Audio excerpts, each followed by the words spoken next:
दोस्तों ये वो केस है जिसको प्रीति राठी केस के नाम से जाना जाता है। बहुत से लोगों ने बहुत सी अलग अलग कहानियां सुनाई हैं, लेकिन बहुत सी सच्चाइयों तक जाके और बहुत रिसर्च के बाद हम एक असली और सच्ची कहानी तक पहुंचे हैं। आखिर मजिस्ट्रेट ने ये लाइन क्यों कही थी कि प्रीति राठी इसलिए 25 दिन जिंदा रही क्योंकि उसने अपना चेहरा नहीं देखा था, और ये लाइन कभी किसी मजिस्ट्रेट ने किसी के लिए नहीं कही होगी। आखिर प्रीति राठी 25 दिन कैसे जिंदा रही?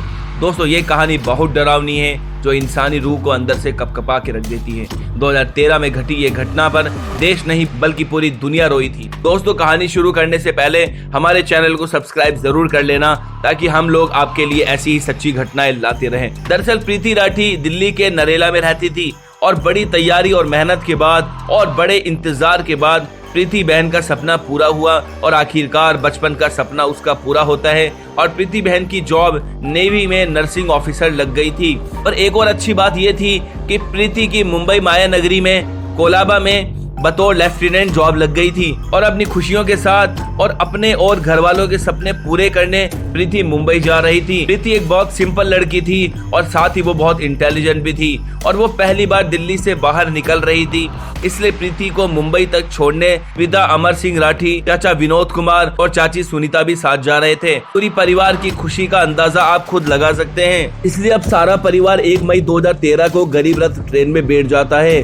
और इन्हें बांद्रा उतरना था। इस ट्रेन में काफी भीड़ थी जैसा कि गरीब रथ में होती है। अब इसी बीच में एक लड़का भी था जो कि अपना चेहरा गमछे से छुपाए हुआ था और कैप पहना हुआ था। अब वो बार बार प्रीति को देखता रहा। ये बात प्रीति के परिवार ने भी महसूस की, लेकिन उन्होंने इस बात को नजरअंदाज कर दिया जो कि उनकी सबसे बड़ी भूल थी। अब ट्रेन मुंबई पहुंचती है। तारीख है 2 मई 2013। सुबह ट्रेन अपने वक्त पर 8:05 पर बांद्रा आ जाती है और प्रीति और उसका परिवार स्टेशन पर उतरता है। प्रीति शायद कुछ थकी हुई थी या उसकी किस्मत शायद खराब थी कि प्रीति यहाँ धीरे धीरे चल रही थी और परिवार वाले कुछ आगे चल रहे थे। और जब प्रीति देखती है कि परिवार वाले बहुत आगे चले गए हैं तो प्रीति अपने कदम तेज करती है। चाहे कुछ भी हो, यहाँ परिवार बहुत खुश था। अब प्रीति तेज चली ही थी कि प्रीति के कंधे पर किसी ने हाथ रखा। अब प्रीति के कदम रुकते हैं और जब वो पीछे पलट के देखती है कि ये कौन है, तो जब पीछे पलट के ये देखती है तो ये वही लड़का था जो ट्रेन में गमछा बांधा हुआ मुंह छुपा रखा था। अब प्रीति कुछ बोल पाती और समझ पाती कि वो लड़का एक डब्बा निकालता है और एक लिक्विड जो उसमें होता है प्रीति के मुंह पर फेंक देता है। अब जैसे ही प्रीति के चेहरे पर वो लिक्विड गिरता है तो प्रीति मारे दर्द के चिल्लाती है। प्रीति की आवाज सुन के घर वाले दौड़ के प्रीति के पास आते हैं। अब घर वाले प्रीति को संभालते हैं तो दुपट्टे में लगे हुए कुछ छींटे परिवार के हाथ पर भी गिर जाते हैं। ये सब कुछ बस सेकंडों में हो गया था। प्रीति का पूरा चेहरा उस लिक्विड से झुलस जाता है। लोग कुछ समझ पाते तब तक वो लड़का वहां से भाग चुका था। प्रीति को तुरंत ही पास के हॉस्पिटल ले जाया जाता है। डॉक्टर भी प्रीति की जो हालत थी उसे देखकर घबरा जाते हैं और समझ जाते हैं कि प्रीति की हालत नाजुक है। प्रीति की जांच की जाती है, उसका ट्रीटमेंट फौरन ही शुरू कर दिया जाता है। जांच में पता चलता है जो लिक्विड प्रीति पर फेंका गया था वो तेजाब यानी एसिड था।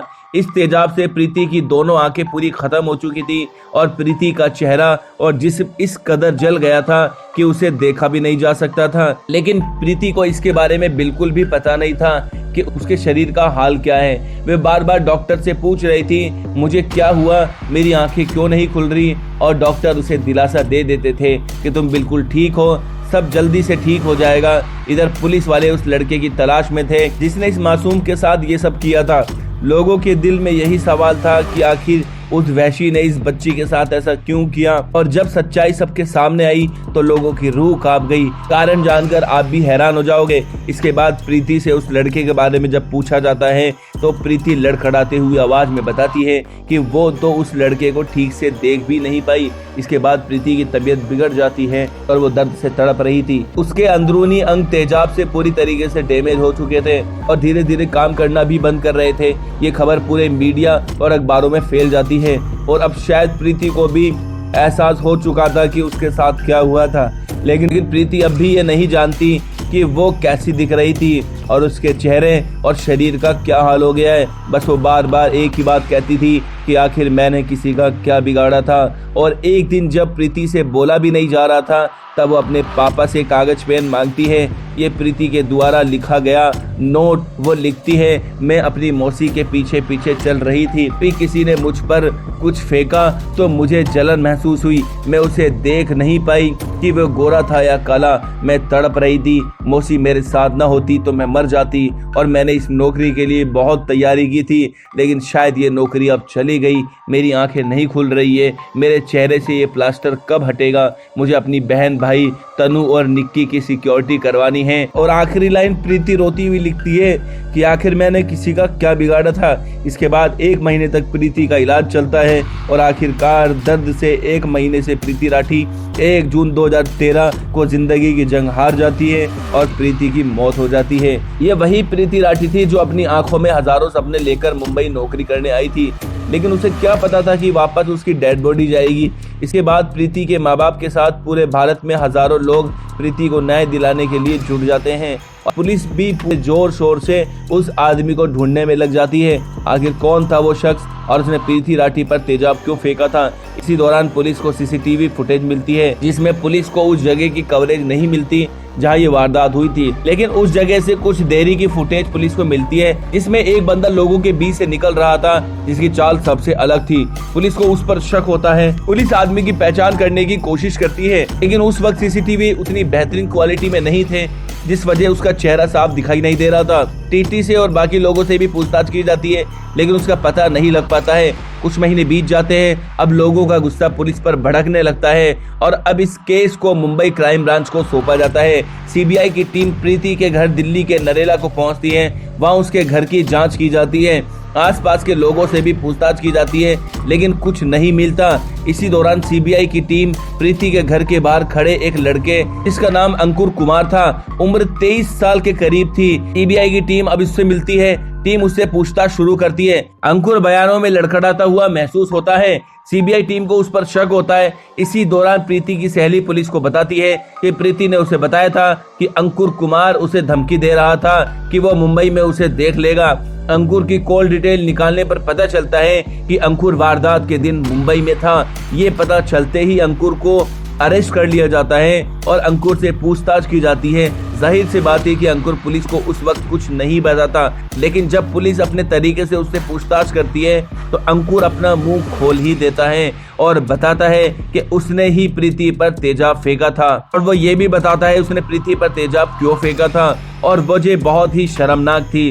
दोस्तों, आपको जानकर हैरानी होगी कि जिस फोटो में आप हंसते हुए पोज देते हुए लड़के को देख रहे हो, वही अंकुर कुमार है जिसने प्रीति पर तेजाब फेंका था। अंकुर बताता है कि उसने तेजाब इसलिए फेंका था, प्रीति ने अंकुर से शादी करने से मना कर दिया था और वह उसे पसंद करता था और उससे ही शादी करना चाहता था, लेकिन प्रीति ने उसे मना कर दिया था। प्रीति पढ़ाई में बहुत होशियार थी और उसकी नौकरी लग गई थी।